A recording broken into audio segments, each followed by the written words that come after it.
ಅಧ್ಯಾಯ 17. ಇಸ್ರಾಯೇಲರು ಸರ್ವೇಶ್ವರನ ಅಪ್ಪಣೆಯ ಪ್ರಕಾರ ಸೀನ್ ಎಂಬ ಮರುಭೂಮಿಯಿಂದ ಹೊರಟು ಮುಂದಕ್ಕೆ ಪ್ರಯಾಣ ಮಾಡಿ ರೆಫೀದೀಮಿನಲ್ಲಿ ಇಳಿದುಕೊಂಡರು.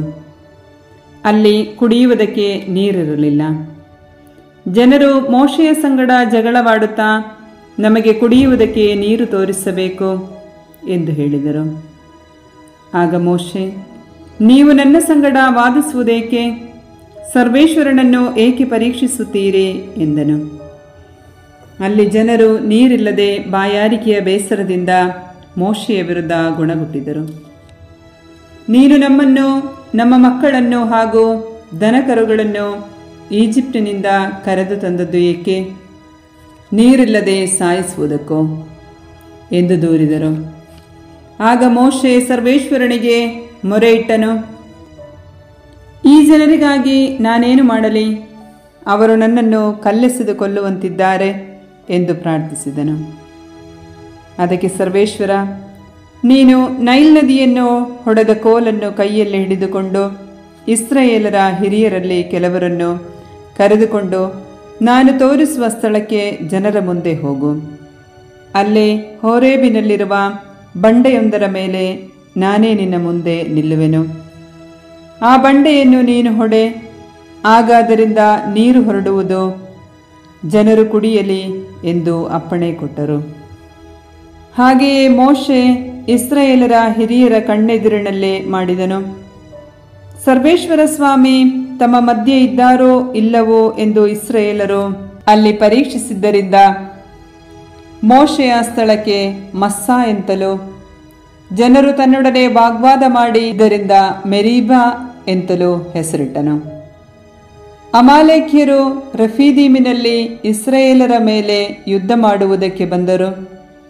ಮೋಶೆ ಯೆಹೋಶುವನಿಗೆ, ನೀನು ಯೋಧರನ್ನು ಆರಿಸಿಕೊಂಡು ನಾಳೆ ನಮ್ಮ ಪರವಾಗಿ ಹೊರಟು ಅಮಾಲೇಕ್ಯರೊಡನೆ ಯುದ್ಧ ಮಾಡು.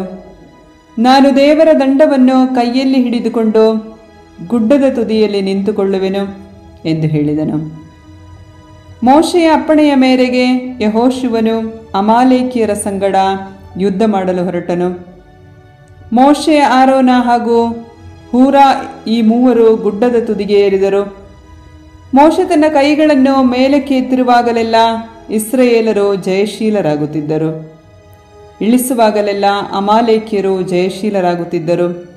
ಹೀಗಿರಲು ಮೋಶೆಯ ಕೈಗಳು ಆಯಾಸಗೊಳ್ಳುತ್ತಿದ್ದುದರಿಂದ ಆರೋನ ಮತ್ತು ಹೂರನು ಒಂದು ಕಲ್ಲನ್ನು ತಂದಿಟ್ಟು ಅದರ ಮೇಲೆ ಮೋಶೆಯನ್ನು ಕುಳ್ಳಿರಿಸಿದರು. ಅಲ್ಲದೆ ಬಲಗಡೆಯೊಬ್ಬನು ಎಡಗಡೆಯೊಬ್ಬನು ನಿಂತು ಅವನ ಕೈಗಳಿಗೆ ಆಧಾರ ಕೊಟ್ಟರು. ಈ ರೀತಿಯಾಗಿ ಅವನ ಕೈಗಳು ಹೊತ್ತು ಮುಳುಗುವ ತನಕ ಇಳಿಯದೆ ನಿಂತೇ ಇರುವಂತೆ ಮಾಡಿದರು. ಹೀಗೆ ಯೆಹೋಶುವನು ಅಮಾಲೇಕ್ಯರ ಯೋಧರನ್ನು ಕತ್ತಿಗೆ ತುತ್ತಾಗಿಸಿ ಅವರನ್ನು ಸೋಲಿಸಿದನು. ಆಗ ಸರ್ವೇಶ್ವರ, ಭೂಮಿಯ ಮೇಲೆ ಅಮಾಲೇಕ್ಯರ ಹೆಸರೇ ಇಲ್ಲದಂತೆ ಮಾಡುವೆನು ಎಂಬ ಈ ಮಾತನ್ನು ಜ್ಞಾಪಕಾರ್ಥವಾಗಿ ಪುಸ್ತಕದಲ್ಲಿ ಬರೆ ಮತ್ತು ಯೆಹೋಶುವನಿಗೆ ಮನದಟ್ಟಾಗುವಂತೆ ಮಾಡು ಎಂದು ಮೋಶೆಗೆ ಹೇಳಿದರು. ಆ ಸ್ಥಳದಲ್ಲಿ ಮೋಶೆ ಒಂದು ಬಲಿಪೀಠವನ್ನು ಕಟ್ಟಿಸಿ ಅದಕ್ಕೆ ಯಾವ್ವೆ ನಿಸ್ಸಿ ಎಂದು ಹೆಸರಿಟ್ಟರು. ಅಲ್ಲದೆ ಸರ್ವೇಶ್ವರನ ಪತಾಕೆಯನ್ನು ಎತ್ತಿ ಹಿಡಿಯಿರಿ, ಅಮಾಲೇಕ್ಯರ ಮೇಲೆ ಸರ್ವೇಶ್ವರನಿಗೆ ತಲತಲಾಂತರಕ್ಕೂ ಯುದ್ಧವಿರುವುದು ಎಂದು ಹೇಳಿದನು.